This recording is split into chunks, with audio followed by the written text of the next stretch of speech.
तो हेलो प्यारे स्टूडेंट, फिर से स्वागत है हमारे YouTube channel GK study point में एक और वीडियो के साथ। और आज इस वीडियो में हम लोग पढ़ने वाले हैं क्लास 10th के निर्देशांक ज्यामिति।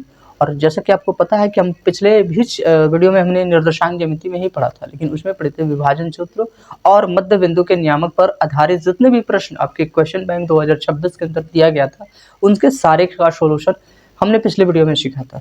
इस वीडियो में हम लोग सीखने वाले हैं समदुरस्थ और फिर समदुरस्थ वाली पिछले में सीख चुके थे लग शायद। और इस चैप्टर में पढ़ने वाले या इस वीडियो में हम लोग पढ़ने वाले हैं कि संरेखी और त्रिभुज का क्षेत्रफल ज्ञात करने पर आधारित प्रश्न। तो सबसे पहले हम लोग समझते हैं कि त्रिभुज का क्षेत्रफल किस तरीके से ज्ञात करते हैं, उसका सूत्र क्या होता है। फिर ये समझते हैं कि संरेखी किसी तीन बिंदु के संरेख किस तरीके से ज्ञात किया जाता है, या फिर संरेख पर आधारित जितने प्रश्न हैं उन सारे को समझते हैं। तो सबसे पहले हम लोग समझते हैं त्रिभुज का क्षेत्रफल। सबसे पहले कहता है, अगर हम मान लिया जाए कोई त्रिभुज है जिसका शीर्ष बिंदु ए बी सी है। एक त्रिभुज है जिसका शीर्ष बिंदु क्या है, ए बी सी। एक त्रिभुज जिसका शीर्ष बिंदु ए बी सी है।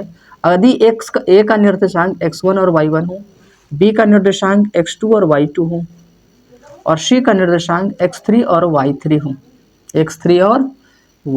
हो, यानी तीन बिंदु, और ये तीन बिंदु का निर्देशांक कुछ इस प्रकार है।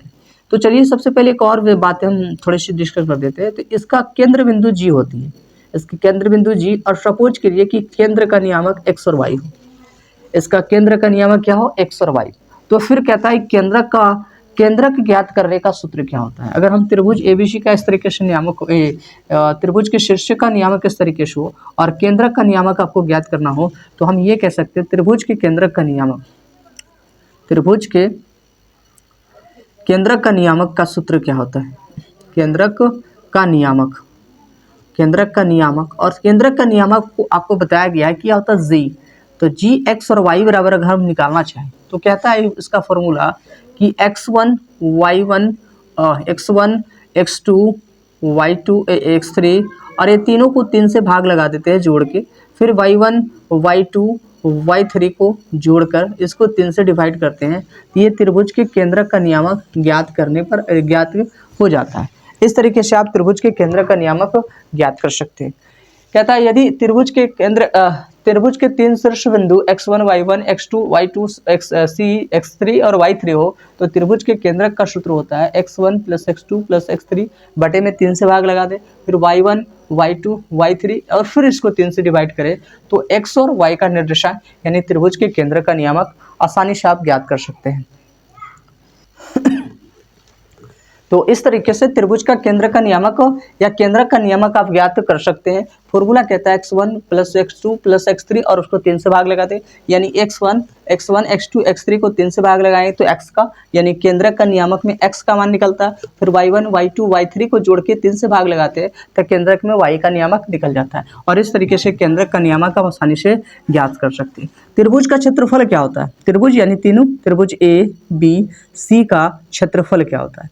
तो त्रिभुज एबीसी का क्षेत्रफल कहता है 1/2 यानी 1/2। और अगर हम x लेते हैं, इसका फॉर्मूला होता है x y2 माइनस में y3, फिर प्लस में x2 और फिर y3 माइनस में y1 और फिर प्लस में x3, और फिर आगे क्या हो गया, तो आपका होगा y1 माइनस में y2। और इस तरीके से आप त्रिभुज का क्षेत्रफल ज्ञात कर सकते हैं। तो त्रिभुज का क्षेत्रफल ज्ञात करने का एक महत्वपूर्ण फॉर्मूला है, ये है त्रिभुज का क्षेत्रफल कहता है कि 1/2 x into y2 minus y3 फिर plus x2 y3 minus y1 फिर प्लस में x3 y1 माइनस में y2। इस तरीके से आप इसका फॉर्मूला लगाकर आप त्रिभुज का क्षेत्रफल और ये फॉर्मूला लगाकर त्रिभुज के केंद्र का नियामक ज्ञात कर सकते हैं। ये दोनों ही फॉर्मूला आपके लिए, आपके एग्जाम के लिए महत्वपूर्ण है। तो ये दोनों फॉर्मूला आप याद कर लें। जितने दिन बचे हुए आपसे एग्जाम में, उन सारे उसको देखते हुए अब ये फॉर्मूला को जरूर से जरूर याद करें, ताकि आप एक भी प्रश्न को एग्जाम में छोड़कर नहीं आ पाए। तो चलिए इससे समझते हैं। और आगे अभी हमें समझना है कि संरेख किस तरीके से ज्ञात किया जाता है, यानी संरेख को किस तरीके से ज्ञात करना है, थोड़ी इसके बारे में भी जान लेते हैं। फिर हम क्वेश्चन बैंक में जितने प्रश्न है उसका सोल्यूशन एक एक करके पॉइंट टू पॉइंट हम देख लेते हैं। तो संरेख समझते हैं, कहता है यदि ए जिसका निर्देशांक x1 y1 हो, बी जिसका निर्देशांक x2 और y2 और सी जिसका निर्देशांक x3 और y3 है। कहने मतलब तीन बिंदु है ए बी सी। कहता है इन तीनों बिंदु को संरेख ज्ञात करने के लिए क्या क्या शर्तें हो सकते हैं और किस तरीके से इसका संरेख ज्ञात करते हैं। सबसे पहले हम समझते हैं, जब मान लिया जाए तीन बिंदु, जैसे कि ए यहाँ पे है, बी सपोज कीजिए यहाँ पे है और सी यहाँ पे, इस तरीके से तीन अलग अलग जगह पे बिंदु है। ऐसा तो नहीं होगा, लेकिन अब संरेख का मतलब क्या होता है? संरेख का मतलब होता है तीनों बिंदु यानी ए भी इसी लाइन पर हो, बी भी इसी लाइन पर हो और सी भी इसी लाइन पर हो। जब तीनों बिंदु एक ही लाइन पर स्थित हो जाती है तो ऐसे बिंदु को हम लोग संरेख बिंदु कहते हैं। ऐसे बिंदु को क्या कहा जाता है? संरेख बिंदु। तो संरेख चेक करने के लिए किस तरीके से संरेख चेक किया जाता है तो उसको समझते हैं। तो संरेख को चेक करने के लिए दो नियम है। पहला तो कहता है दूरी सूत्र का प्रयोग करते हुए, दूरी सूत्र का प्रयोग कर। दूसरा है दूरी सूत्र का प्रयोग से।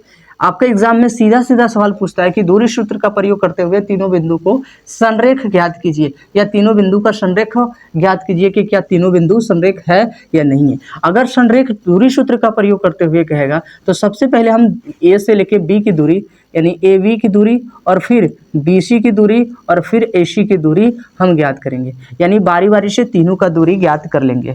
और इन तीनों की दूरी में फिर से बात समझे, सबसे पहले तीनों का दूरी ज्ञात करने दूरी सूत्र का प्रयोग करते हुए सबसे पहले ए बी बी सी और फिर ए सी का दूरी ज्ञात कर लेंगे। दूरी ज्ञात करने के बाद आप चेक करेंगे कि सबसे बड़ी दूरी किसकी आई।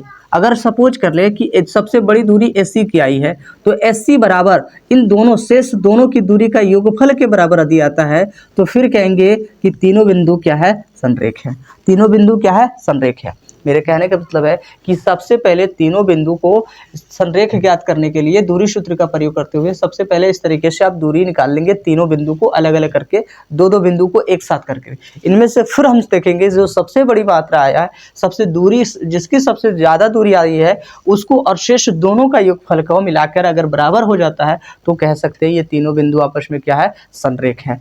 और अगर हम त्रिभुज के क्षेत्रफल के आधार पर देखें, त्रिभुज के क्षेत्रफल पर अगर दूसरा पॉइंट, ये पहला पॉइंट हो गया। दूसरा पॉइंट अगर कहते हैं यदि त्रिभुज ए बी सी का क्षेत्रफल, यदि त्रिभुज ए बी सी का क्षेत्रफल 0 हो तो फिर कहेंगे तीनों बिंदु क्या है? संरेख है। संरेख को ज्ञात करने के दो फॉर्मूला है या दो नियम है। पहला दूरी सूत्र का प्रयोग करते हुए, दूसरा त्रिभुज का क्षेत्रफल का प्रयोग करते हुए। अगर त्रिभुज का क्षेत्रफल 0 के बराबर होता है तो तीनों बिंदु संरेख होगा।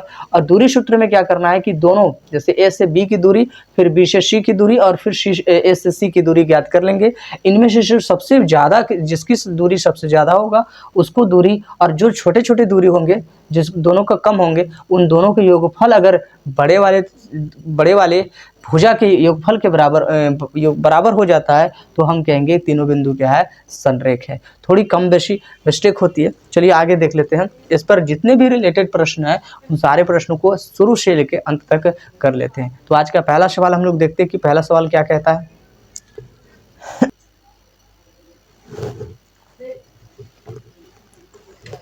तो आज का पहला सवाल कहता है उस त्रिभुज का केंद्र ज्ञात करें जिनके शीर्ष कितना है? 3 - 5 - 7 और 4 और फिर तीसरे शीर्ष है 10, -2। तो सबसे पहले हम एक त्रिभुज निर्माण करते हैं और इन त्रिभुज में हम तीनों शीर्षों को दर्शा देते हैं। यानी मान लिया जाए कि ये बिंदु ए है और इसको हम लिख लेते हैं 3 और -5।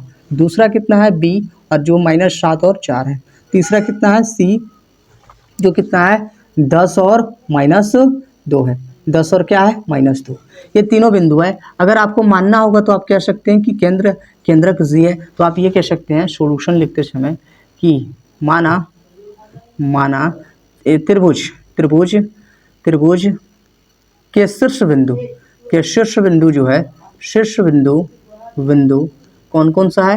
तो ए बी तथा सी है एवं केंद्रक जो है, एवं केंद्रक जी है। केंद्रक क्या है? जी है। अब जिसका नियामक आप कह सकते हैं x और y है। केंद्रक आपका क्या? जी है, जिसका नियामक x और y है। तो आपको इसके लिए फॉर्मूला बताया गया है कि केंद्रक का नियामक बराबर g है, इसलिए आप कह सकते हैं केंद्रक का नियामक बराबर, इसलिए केंद्रक का नियामक, केंद्रक का नियामक, नियामक, नियामक, केंद्रक का नियामक यानी जी x Y is equal to होता है आपका x1 प्लस में x2 प्लस में x3 और बट्टे में कितना 3, फिर y1 प्लस में y2 प्लस में y3 और फिर बट्टे का 3 होता है। यानी कि केंद्रक का नियामक x और y बराबर आपका होता है x1 के देखिए x1 x2 x3, तो 3 माइनस का 10 प्लस का 3 माइनस का 7 और फिर 10, तो आप यहाँ कह सकते हैं 3, यहाँ देखिए पहले माइनस में है तो प्लस माइनस क्या होगा -7 और फिर यहाँ क्या हो जाएगा 10 और बट्टे का कितना 3, फिर यहाँ y1 की जगह पे -5 और y2 की जगह 4 और y3 की जगह प्लस माइनस माइनस हो जाएगा तो 2 बट्टे में 3 हो जाता है। आगे देख लेते हैं, तो जी एक्स और y बराबर आपका हो जाता है 10 और 3 कितना 13 हो जाता है और 13 में से 7 जाएगा, बट्टे में 3 लिखते हैं, प्लस माइनस माइनस प्लस होता है तो 5 और 2 7 और फिर बट्टे में 4 प्लस में 4 और बट्टे में 3। आगे देख लेते हैं, यानी इस केंद्रक यानी जी एक्स और वाई बराबर आपका फॉर्मूला 13 में से 7 जाएगा तो आपका बच गया 6 बट्टे का 3, 4 में से 7 जाएगा तो माइनस का 3 बट्टे में 3 और इस तरीके से 3 दूनी 6 हो जाता है, 3 एकम 3 होता है, यानी केंद्रक का नियामक x और y बराबर आपका आंसर हो गया 2 माइनस का 1। ये इस तरीके से इस प्रश्न का सही उत्तर हो जाएगा 2 माइनस 1। उम्मीद है आपको केंद्रक का सूत्र लगाकर त्रिभुज के केंद्रक आप ज्ञात कर सकते हैं। तो चलिए केंद्रक पर ही आधारित दूसरे तीसरे चौथे प्रश्न को भी देख लेते हैं फटाफट। तो आज का दूसरा सवाल कहता है उस त्रिभुज का केंद्रक का नियामक ज्ञात करें जिनका शीर्ष या जिनके शीर्ष 5 0 3 2 और फिर 4 7 है। सेम टू सेम पहले वाले प्रश्न के जैसा ही है, इसलिए हमने त्रिभुज वही रखने दिया। इस वाले को हम मान लेते हैं कि 5 और 0 है, ये वाला मान लेते हैं आपका 3 और 2 है, और फिर ये वाला को मान लेते हैं कि 4 और सी को मान लेते हैं 4 और 7 है। आप ये कह सकते हैं सोल्यूशन में, अब सोल्यूशन में लिख सकते हैं कि माना ए बी सी तथा सी त्रिभुज का शीर्ष बिंदु है, त्रिभुज का शीर्ष बिंदु है। क्या है आपका शीर्ष बिंदु है, त्रिभुज का शीर्ष बिंदु है, तथा आप ये कह सकते हैं तथा जी जो है त्रिभुज का केंद्रक है, त्रिभुज एबीसी का केंद्रक है, त्रिभुज एबीसी का केंद्रक है। ठीक है, आप वही तरीके से फॉर्मूला लगा सकते हैं, केंद्रक है। बाकी हमने अभी आपको बताया कि त्रिभुज के केंद्रक का फॉर्मूला आपको कहता क्या है कि, तो अब यहाँ से हम लगाते हैं त्रिभुज के केंद्रक का नियामक बराबर त्रिभुज एबीसी का केंद्रक का नियामक जो है क्या होगा, तो नियामक यानी बराबर आप कह सकते हैं जी और x, y is equal to g x Y is equal to आप कह सकते हैं कि ये फॉर्मूला क्या होता है x1 x2 प्लस में x3 और बटे के 3, फिर y1 प्लस में y2 प्लस में y3 और बटे के 3। ये आपका इस तरीके से x और y का निर्देशांक आप निकाल सकते हैं। फिर आगे लिख लेते हैं कि जी x और y बराबर में आप कह सकते हैं x1 की जगह 5, x2 की जगह 3 और x3 की जगह 4 हो गया आपका, तो आप लिख सकते हैं 5 3 4 और बट्टे का 3, देखिए y1 0 और y2 2 और प्लस में 7 बट्टे का 3। और आगे आप लिखेंगे तो जी x और y इज इक्वल टू हो जाएगा 5 3 8 4 12 और बट्टे का 3, 7 और 2 9 बट्टे का 3।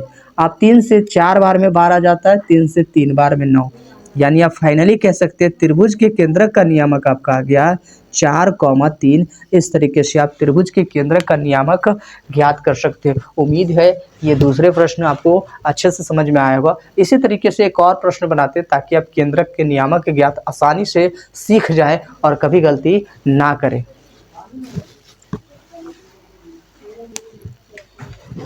तो आज का तीसरा सवाल कहता है उस त्रिभुज का केंद्रक का नियामक ज्ञात करें जिनके शीर्ष ए यानी आपका ए दे रखा है यहाँ पे -3 और 0, बी जिसका नियामक यानी 5 माइनस का 2 और सी जिसका नियामक -8 और 5, यानी तीनों त्रिभुज के तीनों शीर्ष का नियामक पहले से दे रखा है। तो कह रहा है कि केंद्रक का नियामक ज्ञात करें। तो आप सिंपल से इसमें लिखें कि माना त्रिभुज ए बी सी का केंद्रक जो है वो केंद्रक आपका क्या है, केंद्रक जी, जिसका निर्देशांक x और y है।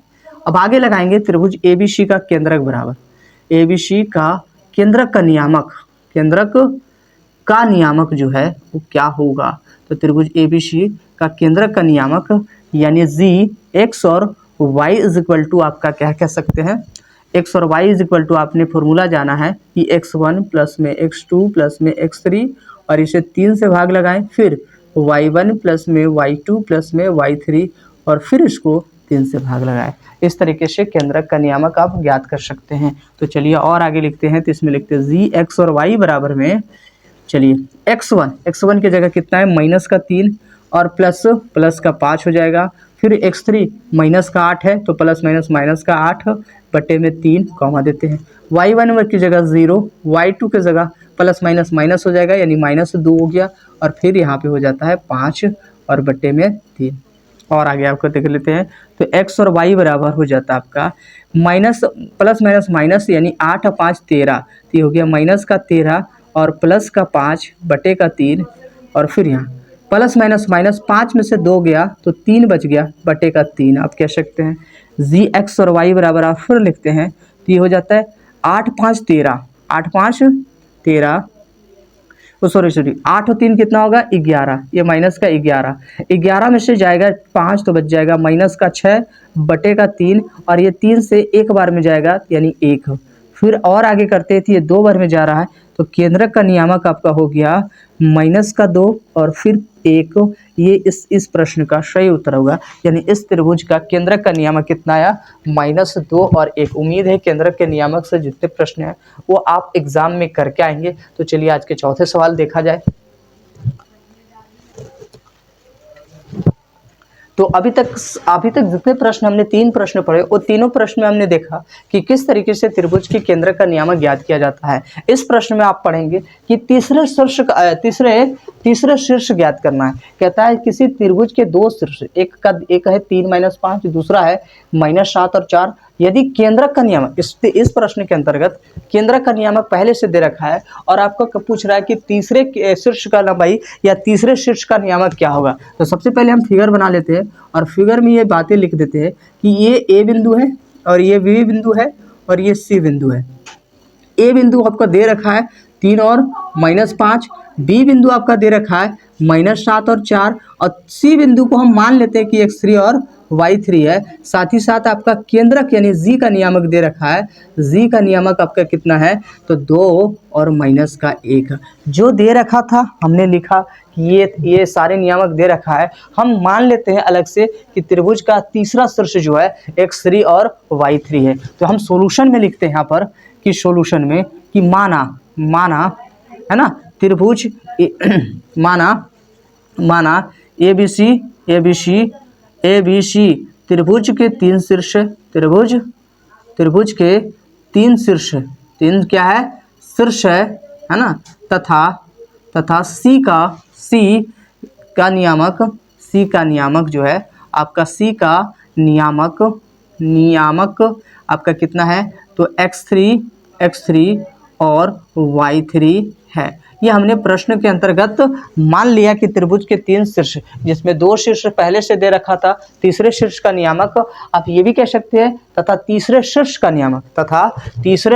नियामक आप ये कह सकते हैं कि तीसरे शीर्ष का नियामक जो है x3 और y3 है। उम्मीद है हमने किस तरीके से माना ये आपको समझ में आई होगी। आप फिर से वही केंद्र के नियामक वाले फॉर्मूला के हिसाब से आप वो बना सकते हैं। तो त्रिभुज लिखते हैं आगे, त्रिभुज ABC का केंद्रक का नियामक बराबर केंद्रक का नियामक बराबर में आपको क्या बताया गया जी, और जी x और y इज इक्वल टू आपको बताया गया है x1 x2 x3 और बटे का 3 और फिर y1 y2 और y3 और फिर बटे का 3। ये आपका केंद्र का नियामक का सूत्र है। ये केंद्र का नियामक आपका कितना दे रखा है 2 और -1, तो 2 और 1 माइनस हमने लिखा 1 बराबर में x1 के जगह पे 3, x2 के जगह पर 7 माइनस का 7 तो माइनस के 7, x3 के जगह पे वही हमने माना है तो x3 और बटे में कितना 3, y1 की जगह -5, y2 की जगह 4 और y3 की जगह केवल तो y3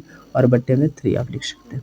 2 के यहाँ जाकर 2 हो जाएगा और -1 और आगे देखते हैं तो 3 में से 7 जाएगा तो माइनस का 4 और बट्टे में x3 बट्टे का 3 और फिर आगे लिखते हैं तो आगे 4 में से 5 जाएगा तो माइनस का 1 और y3 और फिर बट्टे में 3। इस तरीके से आप आगे हल कर सकते हैं। और आपको उम्मीद है कि पिछले प्रश्न में भी इस तरीके का प्रश्न आया था। तो ये जो पहला वाला निर्देशांक x के बराबर होगा, ये दूसरा का निर्देशांक y के बराबर होगा। तो पहले में हम यहाँ से कॉलम बनाते हुए लिखते हैं कि 2 बराबर में आप लिख सकते हैं -4 और प्लस में x3 और बटे में 3। और दूसरे में हमने यह देखा कि -1 है और -1 के बराबर हो जाएगा -1 और प्लस में y3 और बटे का 3। क्रॉस मल्टीपल करते तो 6 और ये हो जाएगा -4 और प्लस का x3 और फिर यहाँ गुना करते तो -3 बराबर -1 प्लस में y3। फिर और आगे देखते हैं तो x बराबर, इसको इधर भेजते तो 6 प्लस कितना होगा 4 बराबर में x3। इसमें अगर -3 और इसको इधर भेजते तो +1 और यहाँ y3 हो जाता है। यानी x3 का मान हो जाता है 10 और y3 का मान हो जाता है आपका -2। अतः आप ये कह सकते हैं तीसरा शीर्ष यानी CX3 और y3 बराबर में आपका आंसर आ गया 10, -2। 10, -2। याद कीजिए कि इसका पिछला प्रश्न का निर्देशांक यही था जिसका केंद्र बिंदु 2 और -1 आया था। शायद हमें लगता है कि यही प्रश्न था। तो आप समझ चुके होंगे कि किस तरीके से केंद्र का नियामक ज्ञात किया जा सकता है त्रिभुज का। और फिर अगर कोई अन्य शीर्ष भी ज्ञात करने का है तो आप सिंपल से केंद्र का फॉर्मूला लगाते हुए भी आगे हल कर सकते हैं। आगे चलिए तो अगले प्रश्न को देखा जाए।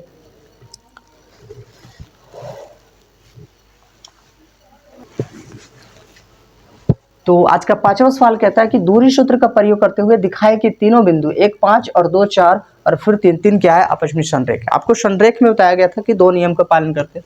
एक तो दूरी सूत्र का प्रयोग करते हुए और दूसरा त्रिभुज का क्षेत्रफल का प्रयोग।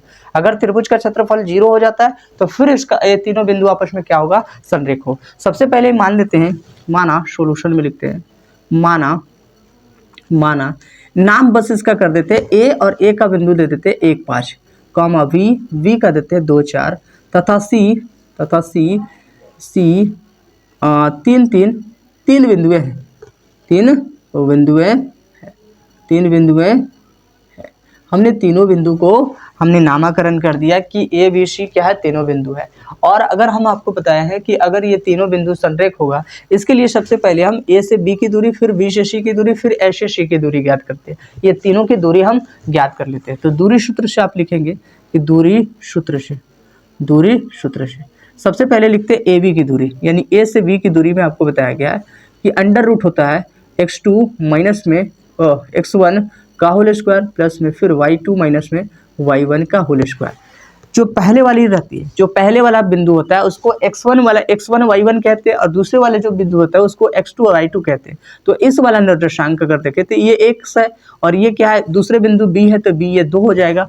2 क्या है x1, यानी ए बी बराबर में आप कह सकते हैं ए बी बराबर में 2 और फिर माइनस x1 के जगह पर 1 का होल स्क्वायर प्लस में y2 की जगह 4 तो 4 माइनस में y1 के जगह पे 5 का होल स्क्वायर। आगे देखते हैं तो ए बी बराबर में आप ये कह सकते हैं 2 में से 1 गया तो 1 का होल स्क्वायर और 4 में से 5 गया तो -1 का होल स्क्वायर। और आगे लिखते हैं तो ए बी बराबर आप देख लेते हैं तो ये 1 का स्क्वायर 1 और फिर माइनस का स्क्वायर प्लस में 1 हो जाता है। तो 1 कितना होगा, √2। आपने देखा कि ए बी की दूरी कितना हो गया, ए बी की दूरी 2 इकाई हो गया। ए बी की दूरी कितना हो गया, 2 इकाई। इसी तरीके से आप इसी तरीके से आप क्या निकाल सकते हैं, तो ए बी की जगह पे अब बी सी की दूरी निकालते हैं। बी से सी की दूरी बराबर में फिर से वही फॉर्मूला का यूज करना है, x2 माइनस x1 और प्लस का होल स्क्वायर प्लस में y2 माइनस y1 का होल स्क्वायर। तो अब x2 के जगह पे 3 हो जाएगा तो 3 माइनस में और फिर b के जगह दूसरे में b है तो b यहाँ पे है 2 तो 2 का होल स्क्वायर प्लस में फिर आते यहाँ 3 है तो 3 और फिर यहाँ 4 है तो -4 का होल स्क्वायर। यानी b से c की दूरी बराबर आप कह सकते हैं तो 3 में से 2 गया तो 1 का होल स्क्वायर प्लस में 3 में से 4 गया तो -1 का होल स्क्वायर। आगे फिर लिखते हैं b से c बराबर 1 का स्क्वायर 1 और फिर माइनस का स्क्वायर प्लस में 1 बराबर में 1 के कितना हो गया 2। इस तरीके से आपने BC की दूरी भी निकाल लिया, आपने BC की दूरी भी ज्ञात कर लिया। इसी तरीके से तथा आप कह सकते हैं अब क्या करना है, अब A से C की दूरी को ज्ञात करना है। क्या? A से C आपको बताया गया, A से B फिर B से C और फिर A से C ज्ञात करें। तो A से C बराबर आप लिखते हैं AC की दूरी यानी AC बराबर में, अब फिर से वही फॉर्मूला लगाना है x2 माइनस x1। तो x2 2 की जगह C है तो C की जगह पर 3 है तो 3 माइनस में x1 की जगह पे 2 है तो a 1 है तो 1 का होल स्क्वायर प्लस में y2 यानी 3 और फिर माइनस में 5 का होल स्क्वायर यानी AC बराबर में आपका कह सकते हैं कि 3 में से 1 गया तो 2 का होल स्क्वायर, फिर प्लस में 3 में से 5 गया तो -2 का होल स्क्वायर।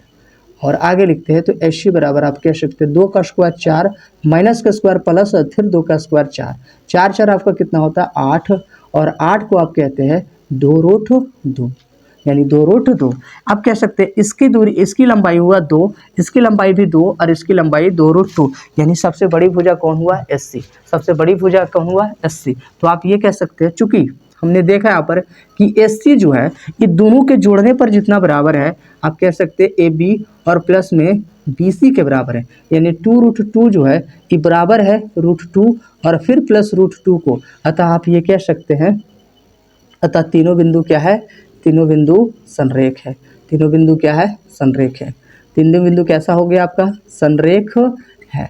इस तरीके से आप कह सकते हैं तीनों बिंदु क्या है? संरेख है। उम्मीद है ये संरेख निकालने के लिए आपको समझ में आया होगा कि इस तरीके से आप संरेख ज्ञात कर सकते हैं। तो चलिए आज का अगले सवाल को देखा जाए। तो आज का छठा सवाल कहता है फिर से दूरी सूत्र का प्रयोग कर दिखाए कि बिंदु -2 और 5 0 और 1 और फिर 2 माइनस 3 क्या है? संरेख है। फिर से वैसे ही बनाएंगे। सबसे पहले हम तीनों बिंदु को नाम कर लिख देते हैं। तो सॉल्यूशन में आपको लिखें कि माना A -2 5 B -0 और 1 तथा C है ना, C आपका कितना है? 2 माइनस 3, 3 बिंदु है, 3 बिंदुएं हैं। इसके बाद आपको बताया गया है अब सबसे पहले A से B की दूरी, फिर B से C की दूरी, फिर A से C की दूरी ज्ञात करें यानी बारी बारी से दूरी सूत्र का प्रयोग करते हुए बीच की दूरी ज्ञात कर ले। तो फिर लिखते हैं यहाँ पर से दूरी सूत्र से। अगर पिछले वाले प्रश्न में आपको समझ में नहीं आया तो इस वाले को ध्यान दें और फिर दूरी सूत्र का प्रयोग करते हुए जितने भी संरेख चेक करने के हैं आसानी से आप ज्ञात कर सकते हैं। दूरी सूत्र से लिखते हैं, सबसे पहले AB की दूरी निकालते हैं। तो फॉर्मूला कहता है x2 माइनस में x1 का होल स्क्वायर प्लस में y2 माइनस में y1 का होल स्क्वायर। अगर हम बात करें A से लेके B बराबर में x2 की जगह पे कितना है? 0, तो 0 लिखते हैं। माइनस x1 की जगह देखिए माइनस पहले से ध्यान दें माइनस और फिर माइनस पहले से तो माइनस क्या हो गया? प्लस। अब क्या है कि कहाँ से x1 धरे तो इस वाला यानी A का निर्देशांक x1 y1 होगा, B वाला निर्देशांक x2 y2 होगा। तो हमने B यानी B का निर्देशांक 0 था तो 0 में x 0 हो गया, x2 0 हो गया और A की जगह देखिए -2 है तो माइनस क्या हो गया? +2। फिर आगे लिखते हैं प्लस, देखिए y2 की जगह कितना हो गया? 1 और फिर माइनस पे 5 का होल स्क्वायर। आगे देख लिया जाए तो AB बराबर आपको निकालते हैं इस तरीके से। तो 2 का स्क्वायर यहाँ केवल बचेगा 2 का स्क्वायर और फिर 1 में से 5 गया तो -4 का होल स्क्वायर। आगे यहाँ पर देख लेते हैं तो आगे आप लिख सकते हैं AB बराबर में 2 का स्क्वायर कितना होता है? 4 और 4 का स्क्वायर हो जाता है 16 4 कितना होगा आपका? √20 और 20 को आप कह सकते हैं यानी AB बराबर आप कह सकते हैं 2√5 यानी A से लेके B की दूरी आपका कितना निकल गया? 2√5। इसी तरीके से हमने कहा था कि इसी तरह लिखे, इसी तरह आप कह सकते हैं। अब और कितना निकाल लेते हैं AB की जगह पर। अब हम आपको बताया B से C की दूरी निकाले तो B से C बराबर में √ फिर से वही फॉर्मूला x2 माइनस में x1 का होल स्क्वायर प्लस में y2 माइनस में y1 का होल स्क्वायर यानी B से C बराबर आप कह सकते हैं x2 फिर से कहते हैं C वाला निर्देशांक x2 और y2 कहलाएंगे। तो C का निर्देशांक यहाँ पे कितना है? 2, तो लिखते 2 माइनस में B वाला निर्देशांक x1 y1 कहलाएगा। तो B का निर्देशांक कितना? 0, तो 0 का होल स्क्वायर प्लस में y2 की जगह कितना? -3, तो -3 माइनस में y1 की जगह -1, तो -1 का होल स्क्वायर। आगे लिखते हैं फिर BC बराबर में 2 का स्क्वायर यहाँ पे बचेगा 2 का स्क्वायर प्लस में यह -4 का होल स्क्वायर। आगे यहाँ पे देखते हैं तो बी से सी बराबर आप कह सकते हैं, बी से सी 2 का स्क्वायर कितना होगा 4, और माइनस का स्क्वायर प्लस 4 का स्क्वायर 16, 16 4 कितना होगा √20। फिर से वही बात, 20 का वर्गमूल होता है 20 को 2√5 के अंतर्गत तोड़ा जा सकता है, यानी बीसी की लंबाई 2√5 आ गया। तथा अब तीसरा क्या है, तो तीसरा है ए से सी की दूरी, तो ए से सी बराबर में फिर से वही फॉर्मूला आपको लगाना है, x2 माइनस में x1 का होल स्क्वायर प्लस में y2 माइनस में y1 का होल स्क्वायर। अब आगे लिखते हैं तो एस सी बराबर में आप x2 के फिर से c वाला मान जो होगा x2 कहलाएगा, तो c कितना है 2, और माइनस में यहाँ कितना है 2, तो 2 का होल स्क्वायर प्लस में x2 कितना है, x2 आपका हो गया y2 कितना है -2 -3, और फिर ये कितना है माइनस का पहले से, तो माइनस माइनस कितना हो गया +2 का होल स्क्वायर। और आगे यहाँ पर लिखते हैं तो एस सी बराबर आपका हो गया 2 में से 2 गया 0 का होल स्क्वायर, 3 में से 3 गया 0 का होल स्क्वायर, यानी आप कह सकते हैं ए से सी बराबर हो गया 0। ए से सी बराबर क्या हो गया 0, यानी दो मान सेम टू सेम है, दूसरा क्या होगा 0 हो गया।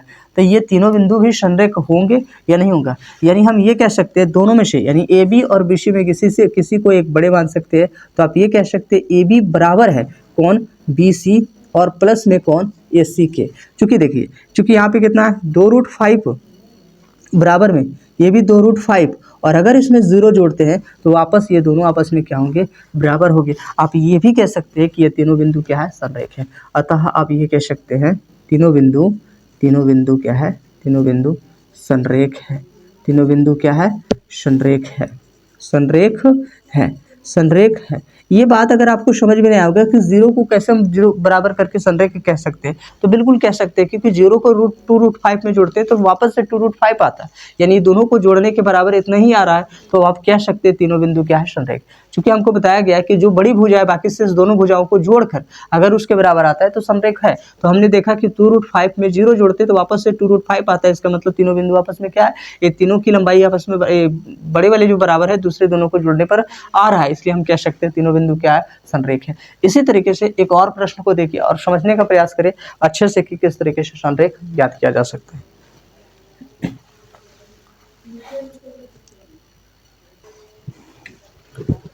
तो आज